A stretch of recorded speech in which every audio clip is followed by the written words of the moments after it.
চলে গেছিলাম বার্সানা বিকেলবেলা, যদিও শ্রীজির দর্শনে 4টে বাজেনি, তাই দরজা খুলিনি, আমরা দাঁড়িয়ে আছি, প্রচুর ভিড়, প্রচুর মানে এই যে।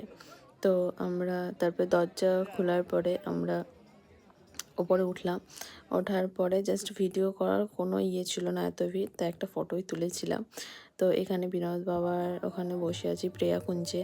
তো ওখানে ওটা হচ্ছে বিনোদ বাবার জন্য চুনরি আর মালা নিয়ে গেছিলাম। তো এখানে প্রিয়াকুঞ্জে ভজন হচ্ছে, এত সুন্দর লাগে বসে থেকে ভজন শুনতে, মানে শান্তি একটা জায়গা, শান্তির জায়গা।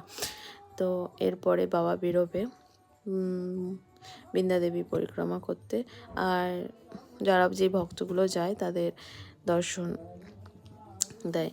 তো যদিও বাবা অন্যান্য দিন 4টেই বেরোয়, যেহেতু ওই দিন একাদশী ছিল বলে, তাই বাবা 7টার দিকে বেরিয়েছিল, আর 5টায় পরিক্রমায় বেরিয়ে যায়, মানে বার্সানা পরিক্রমায়। তো যেহেতু একাদশী, তার জন্য বাবা বেরোয়নি। তো এই যে আপনারাও দেখতে পাচ্ছেন। তোমার ভিডিওটা ভালো লেগে থাকলে লাইক কমেন্ট শেয়ার করে দেবেন। রাধে রাধে।